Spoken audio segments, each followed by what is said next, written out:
Welcome to EventPower's Masterclass. My name is Lori Powell, and I am the Vice President of Business Development at EventPower.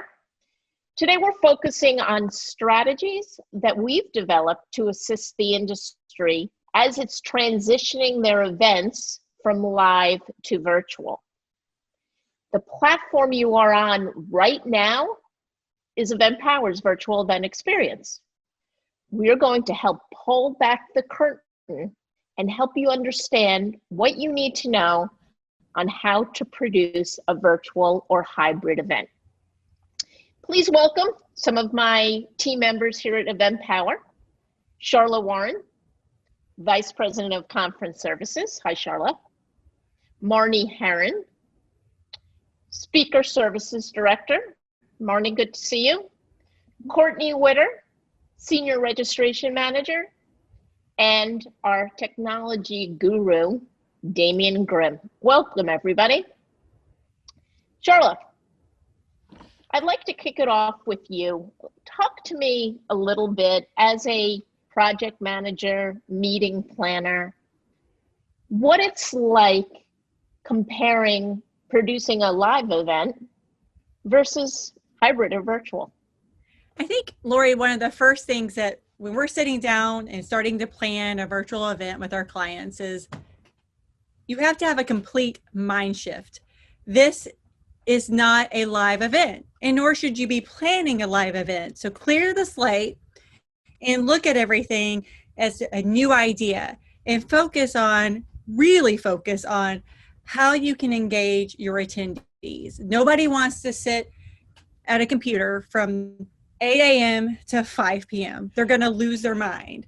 So we need to take that idea and say, okay, how are we going to engage our attendees? What is the information we need to give them? And what is the overall goals of the event? So things like what Marty's going to be talking about with speaker engagement, where Courtney's going to be talking about registration, all of that is going to be completely different. And so with that, I'm just going to shoot it over to Marnie to talk about just some of the speaker stuff, even the agenda itself and planning that out. Yeah, thanks, Charla. You're absolutely right. It is such a mind shift to think about what works in a traditional live environment just isn't going to work online. People's attention spans are shorter. So using things like polls and surveys and ways to get the audience's attention and keep it during the presentation is going to be so impactful. Also, things like a traditional 50, 60-minute keynote, you're going to lose your audience. So what we're finding really works well is to have shorter, more compact sessions, and then do a lot of Q&A, maybe the style of like a fireside chat rather than just a talking head coming through your computer. So lots of different ways to rethink and reimagine the agenda. Marnie, I have a question about that, and this goes to you too, Charla. Going back to Charla's point about cleaning the slate and not replicating a live event. Tell me your thoughts about sticking to your days, maybe having the event over 6 weeks, 5 days, versus 2.5 days traditional live event. Can you speak to that at all? Yeah, I mean, I'll take it, and I'm sure Charlotte's got some great ideas because, you know, from the planning side and the speaker side, we tag team a lot and brainstorm on what works and what best practices to use. But, you know, really with this mind shift concept, you can reimagine your event entirely. It does not have to be a traditional 2 or 3 day event. It's a great opportunity to get more attendee engagement across the long haul. So we've seen anything from, you know, 1 or 2 days, shorter, or spanning a day here, take a week off and do another day or two a couple weeks later. Charlotte, or a row to the event, some of the things that we're doing. So anybody who registers for a conference, say in June, then you can have virtual events leading up to that just to engage attendees and have pieces of interactive activities on the platform that you choose. So people are already in the platform. They're talking to people, not just over that 1 week period, but over a 6-month period. And then I know I'm trying to think of other things that we're telling people on the platform or things that we find. Some people are definitely doing the half-day sessions instead. So instead of the morning, they'll do an afternoon from 1 to 5 and expand a conference that was 3 days to say 5 days, just to give people, time to check their email at their desk. Or some people alternate between morning and afternoon each day. So just to give people, maybe some people have morning meetings but want to be able to meet in the afternoon. It's just to get people not at their desk for 8 hours a day in a conference when they see those emails flying. And also the other thing that we are also focusing on is really focusing, like I said earlier, on engagement. So taking meetings and not necessarily having just people talking, but roundtable discussion. So I know, Marnie, you guys are trying to figure out and doing roundtables. And yeah, we've had a lot of success with roundtables, birds of a feather breakouts. Also, I've seen, something unique where we've given attendees access to the virtual platform, and they've got homework or pre-assignment videos that they can do before they even show up for the live session. So lots of really unique ways that you can engage with your audience. Courtney, registration. I think people are going to assume when they build out their registration, it's the same. Can you talk a little bit about that? Sure. So the basics of a registration platform are the same. We're finding with a lot of our clients that they have an existing platform. At EventPower, we're able to either transition the attendees through an API, or more importantly, our favorite way is to keep attendees engaged, get attendees engaged as soon as we can with our platform, because they get used to the look and the feel. And also, once your event goes live, if they're already using our registration form, they can go from registering for the conference, adding on any add-ons that you might charge for or require pre-registration for, and then pay, and then launch right into the platform. There's no pause. There's no waiting for two systems to connect in any way, shape, or form. Also, what's really great about the virtual is that, just like Charlotte said, the event lives a little bit before the event than we're used to. It also lives well beyond it. And so if you're connected and your virtual platform is connected to a registration system, you can keep on driving registrants through your marketing and get new attendees for a week beyond the event, 2 weeks beyond the event, 3 weeks beyond the event. Really, it's up to you. So you're looking at the attendees engaging with each other as a community, keeping them interested in your brand, keeping them interested in your sponsors, and engaging. It's a wonderful part about virtual events. I'd like to elaborate on that. I'd like to elaborate on that point, Courtney, in the whole monetization. Not only are there opportunities leaving your platform on open 3 months, 6 months, 9 months, 12 months to get additional paid attendees to view content, but it's also a monetizing opportunity for exhibitors and sponsors. Look at it this way. In a live event, an exhibitor has exhibit hall time for a certain number of hours.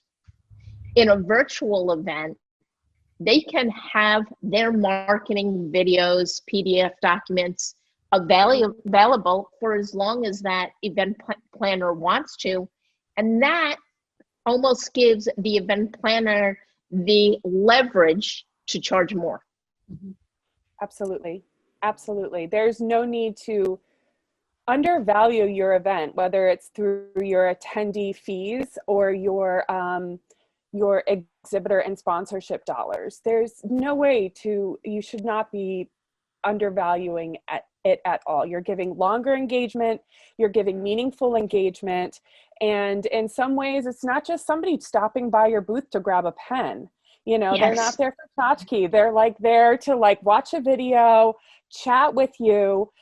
They're focused, they're comfortable, they're doing it in their own time. They're not just rushing to the next appointment or filling in time grabbing lunch and before general session. So that is something really to consider. I do also want to add to that it's extremely important for when you're looking at platforms that you have a platform that attendees can find and filter through their exhibitors and who they are, what types of technologies they're using, or whatever filters would be needed for that event. Yep. And also the ability for exhibitors to upload PDFs and videos. I know at one point when we were looking at different platforms, there were ones that didn't have that ability. And I find that really critical because right now, a lot of the exhibitors cannot get in the face with their client. So this is the way they can. And it gives them the opportunity to chat and network. And so you want a tool and a platform that gives them that. Well, I think that makes a really good point, and we keep on emphasizing engagement. And how do you engage your attendee in a virtual way? Charlotte or Courtney, I know you mentioned recently, you can't just look over to Marnie and say, hey, you want to go grab a cup of coffee? How can we do that interaction and continue that engagement in a fun way? And that goes down to networking. Courtney, could you talk a little bit about some really unique networking events and also just simple networking events? Sure. There are a wide variety of virtual fun events happening right now. I'm sure they were always there, but I'm not cool enough to have engaged in them before all of this. But I know, just like in my personal life, I'm enjoying catching up over a game of Cards Against Humanity. A lot of the partners that we have that are doing the virtual entertainment are able to customize it for your event as well, whether it's a trivia game and it's all about your association, tie in some stuff about your sponsors, really make your attendees look for that information and engage with your other attendees, sponsors, the platform itself, in order to really network and have fun at the event too. You know, you're not going to be able to recreate a cocktail hour, but you can certainly send out your attendees or a group of attendees a cocktail recipe, perhaps a box full of all the makings, and then schedule a live cocktail making class. Yep, with a bartender. In September, we have a mixology class that we just sent out packages today to 100 participants. That is a bartender kit with the mixes that to make people their own drinks with little recipe cards in it. We're also doing a paint and sip for 200 people. So people are going to be able to paint and sip and network with each other and share their art. And we actually are tailoring that specific paint function to the theme of the event. So everybody's going to paint the theme. And so it's a really great, right. It's a great way to just sort of bring it all together. So I think there's, again, it's that clean slate, and the money that you're going to pay for a mixology or trivia or all of that is maybe a quarter of the cost that I would have taken for the food and beverage. So it's not that, yeah, you might go, oh, I have to pay $50 an attendee for all of this, including the shipments and stuff. But overall, what you were going to pay for the reception, it's not that much. Wow, that's great. What I've been finding as we've been navigating these virtual events is that people really struggle with the streaming solution that fits their needs. Talk a little bit about streaming and how an event producer should choose a streaming platform. Of course. You know, the first thing that I'm going to say is there isn't always one solution that does everything. Sometimes you need a combination of different solutions, whether it is Zoom meetings for your breakouts or even a Vimeo live stream for your general session. And talking about that, it is very important to have a seamless and cohesive look for your general sessions. And one of the easiest ways you can do that is a live stream or even introducing a production partner. There's a million of them out there, and it just takes a small amount of effort to kick up your conference to that next level. One of the most important things about a platform is being able to incorporate with each of those different elements. When you are kind of stuck to one size fits all, you're having to think even more and try harder to recreate some of the elements instead of approaching it as a hybrid event or a hybrid solution. That actually leads to my next question. Charla, I think people are a little gun shy of the word hybrid because I think they see dollar signs, or I should really rephrase that, as a very large expense because now they have the venue, the food and beverage, and now they also have the virtual platform added onto it. How can meeting planners still successfully have a profitable event in a hybrid environment?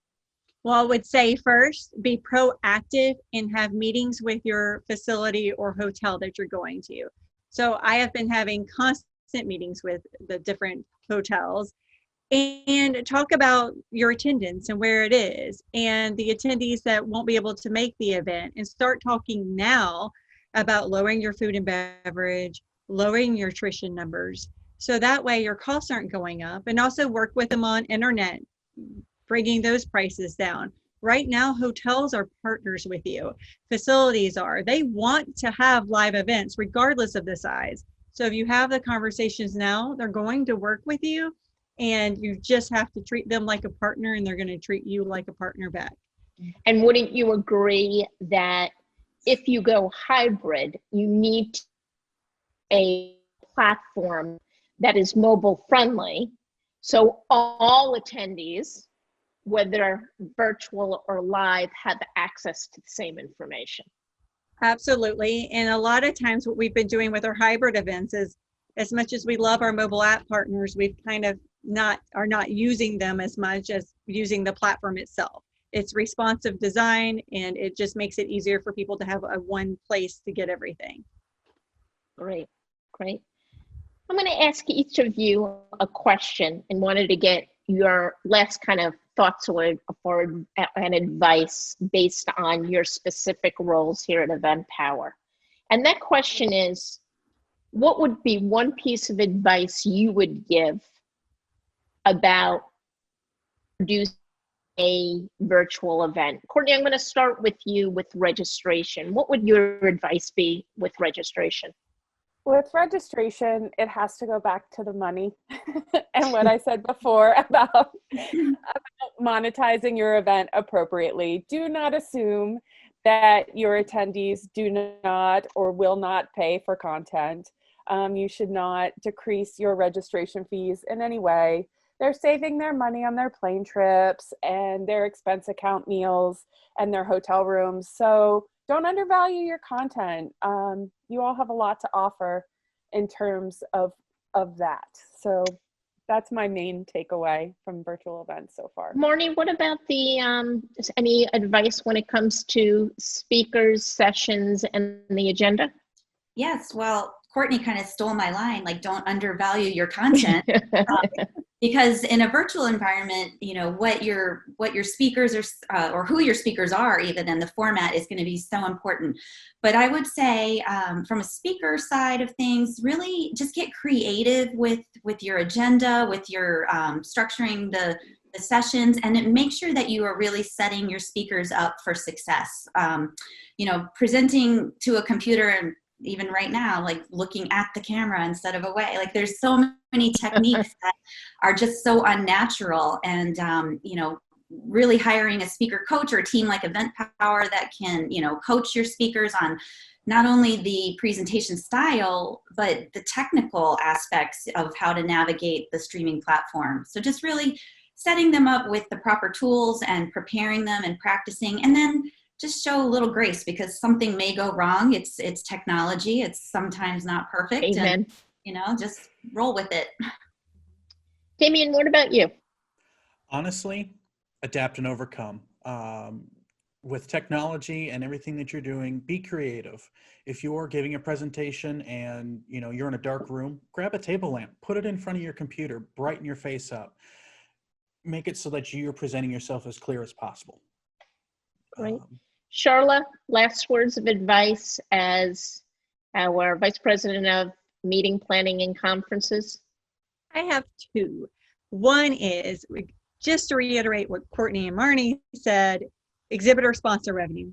You don't really need to look at cutting it. when you redo a prospectus or your sales tool that's going out for a virtual event, just find places where you can move sponsorships. So you don't have to like cut the price. Don't devalue your content or your program. And with that, think outside of what you've done in the past. In fact, think outside of the conference room and think virtual. Thank you so much for your time, Damien, Courtney, Marnie, Charla. I hope EventPower and my team have given you some ideas for your virtual event, and hope to be seeing you soon. Take care.